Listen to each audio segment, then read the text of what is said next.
Good afternoon, everyone. It's Professor Norwood. I just wanted to recap some of the material that I covered yesterday during our Zoom call. I had some audio issues when I listened to the recording, so I figured I'd just do a fresh run to just to clarify, a few things. And the first thing we did in class yesterday was we went to Inquisitive to set up our accounts. All right, and again, that's something that we're going to need, throughout the semester. And if you need some guidance in setting up your account, I can just post the directions in a D2L tutorial.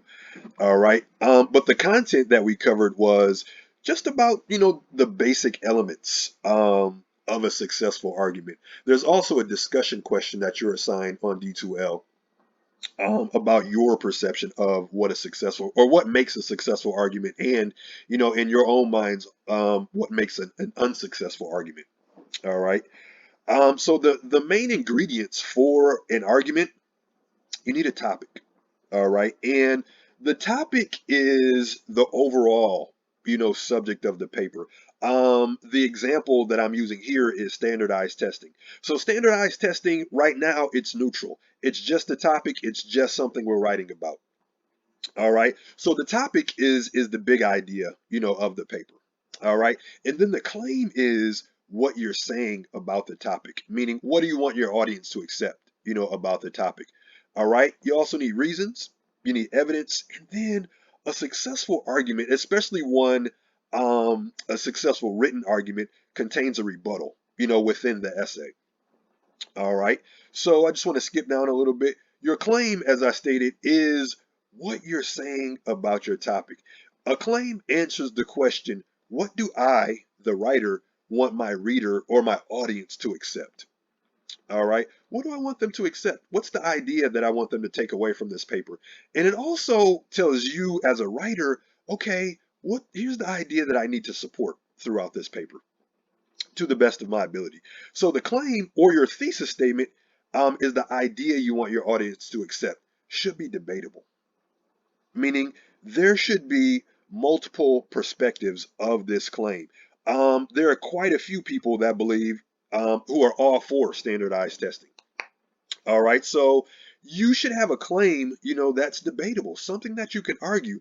And we discussed yesterday, don't lead with a fact, for your claim, or don't lead with an overly opinionated statement that or a subjective statement that's going to be very hard to prove. Just for example, McDonald's has the best French fries, right?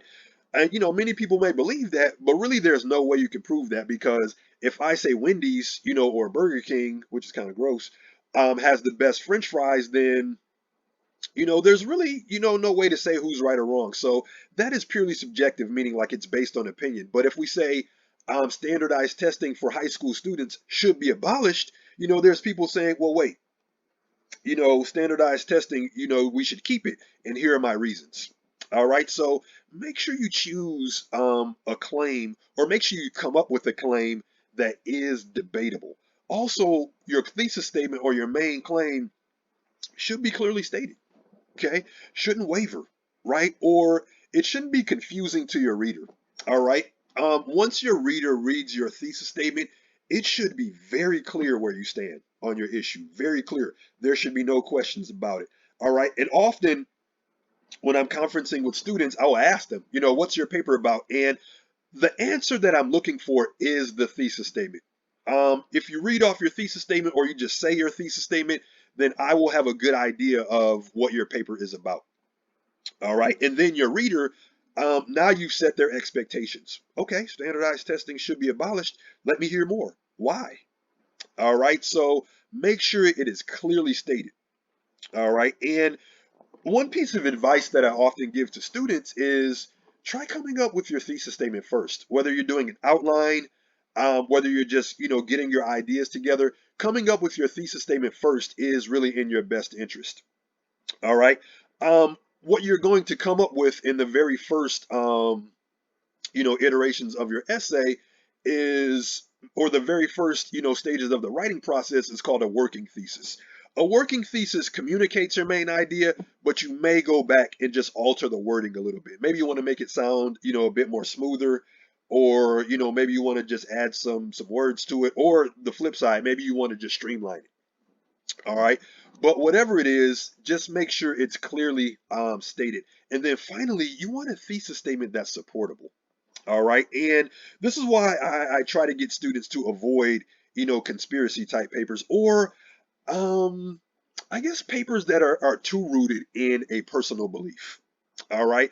Things like that are very hard to support. And when I say support, I mean you're bringing in credible evidence from research sources, or researched evidence from credible sources. Excuse me, I had it mixed up here. All right, so claims should be debatable, clearly stated, and supportable. All right, and again, here's an example of a claim. All right, and if the topic is standardized testing, here's our claim about it. Standardized testing for high school students should be abolished. All right, now we've given ourselves something to research, and then we've given our reader, something to expect. All right, or we've laid out our argument clearly.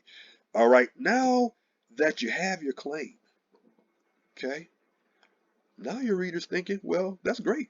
Standardized testing should be abolished. Why should I believe you? Okay, why should I believe you? You're going to give them some reasons. All right, reasons support your claim. Okay, reasons support your claim. So standardized testing should be abolished because they are not an effective measurement of students' abilities. They cause teachers to, quote, teach to the test. And then there's various social inequality issues that are interconnected with, standardized testing. All right, now, and you can go more. I just did only three because, had a limited space here. And for when you put an essay together, it's always best to come up with as many reasons as you can during the brainstorming process. You may not use them all in your paper, but it's better to have, too many than, too few, and then you're kind of scraping reasons together at the final moment. All right. So you can just keep going with these. And again, reasons answer that question. Well, why should I believe you? Okay. Why should I believe you? Explain this to me. Okay. Explain why, standardized testing should be abolished. All right. And again, try to come up with ideas when you're brainstorming. All right. Or excuse me, try to come up with reasons, when you're brainstorming. All right. Now, you got your reasons. Okay. Not an effective measurement of students' abilities.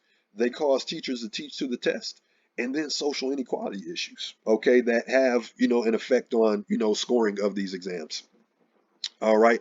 Now, okay, you're almost there, but you're not quite there yet because you've answered the question, why should I believe you? But now after you've given your reasons, your audience is going to say, okay, that's a good reason. Prove it. Right? So now the burden is on you to provide evidence. Okay? So now we have claim, main idea of the essay. We have reasons. Your reasons support your claim. And then you have evidence, right? Your evidence supports your reasons. Okay? Your evidence supports your reasons, right? So if we say that, standardized tests cause teachers to teach to the test, we have to show our reader how that's true, right? We have to bring in some facts. We have to bring in some data. We have to bring in some reliable testimony. Emphasis on reliable. If I'm making this claim that standardized testing causes teachers to teach to the test, and I want some reliable testimony, I'm probably going to go to teachers, to get that information. All right. So that's what I mean by reliable testimony. Somebody or some group that has a stake, in your claim, or someone who will be well versed, or someone who has the experience, to verify the claim that you make. So your reasons, or excuse me, your evidence supports your reasons. If you state that standardized testing is not a measure of students' abilities, then you must verify that with some research information from credible sources, right? Studies, scholarly articles, okay? Reliable testimony. Academic libraries are great for gathering credible evidence. We briefly went through our OCC library yesterday, and when we reconvene as a class, I will show you all again, or I can just make a video of, us or me going through the OCC library, but academic libraries, great resources. In fact, when we do our research paper, I encourage you all to start there. You don't have to, get all of your evidence from there, but I do, want you to use OCC's library or some other academic library. I know sometimes our first instinct may be to use Google, but when you Google something, there's a lot of content that you're going to be exposed to. Some of it's valid information, some of it's advertised, or excuse me, some of it's advertisements. Some of it is, goes off the deep end as far as like conspiratorial things. So you're going to have to wade through all of that, if you use Google. On the flip side, if you use an academic library, all of that content has been vetted, meaning it's been peer reviewed, so we can accept that as credible evidence. All right. If you just can't resist the urge to use Google, use Google Scholar. All right, it's Google, but it's more academic oriented.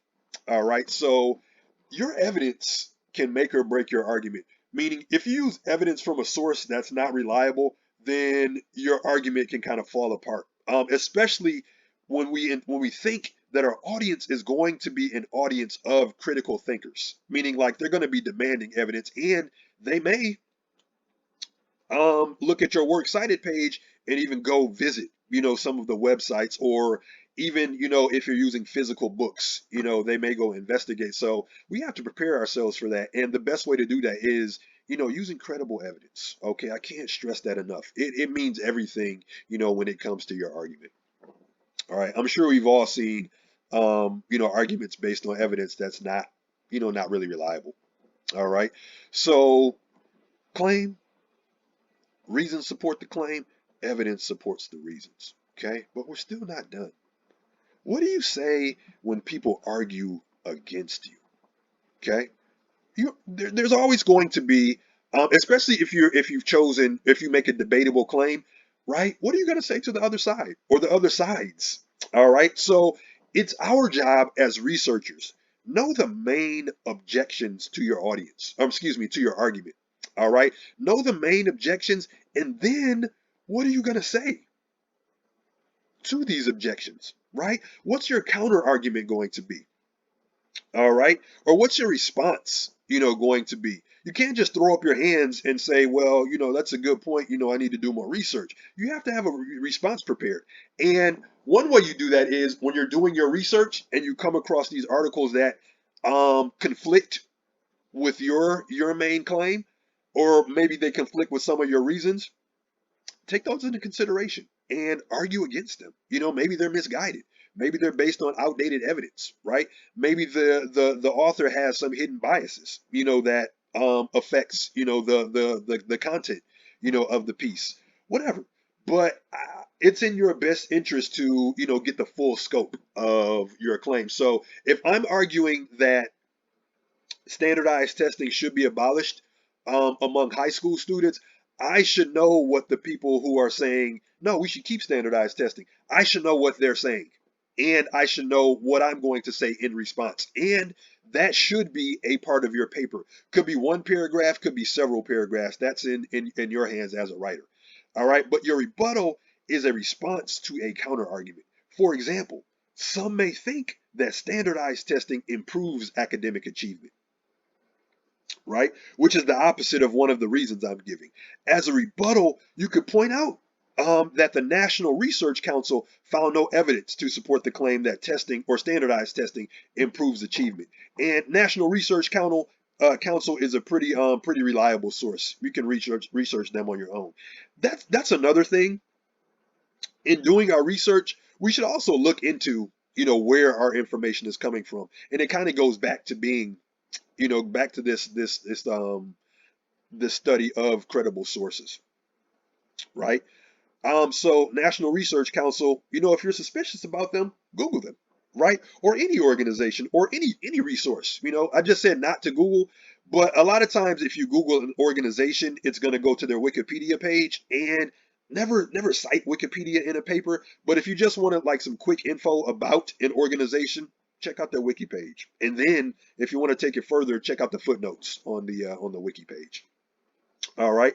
So what's your response going to be when, there's someone or a group arguing against you? You can't just ignore, counter arguments in order to have a successful argument. Have to take that into consideration. All right. Imagine there's going to be a Q&A after you deliver your paper, right? And I think a good strategy is to try to answer some of those questions within your paper as part of your rebuttal. Okay? So in order to have a complete argument, you need the following ingredients. You need a topic, which is the big idea. For us, is standardized testing. Or for this example, you can write about whatever you want or whatever you're interested in. All right. But for this one, it's standardized testing. You need a claim. It's the main idea. What are you saying about, your topic? Standardized testing should be abolished, among high school students, right? And then you need reasons to support your claim. Why should standardized testing be abolished? Not an effective measurement of ability, cause teachers to teach to the test, social inequality issues. And you can keep that going, if you want. And again, like I said, just best to come up with more reasons than you're actually going to use. All right. Then you need evidence to support your reasons. Give your reader some data. Show them the hard facts. All right. Because that is what's really going to win the majority of your audience over is the evidence. Okay, show me the evidence or show me the receipts, as we like to say. All right, then you need a rebuttal, just a response to counter arguments. And again, it's in your best interest to know, the main objections to your claim. All right, so if you put those ingredients together, you are going to have a successful argument. All right. So you can review this infographic on D2L, and I hope this, reaches you well and clarifies some things. All right. Have a great day, my people.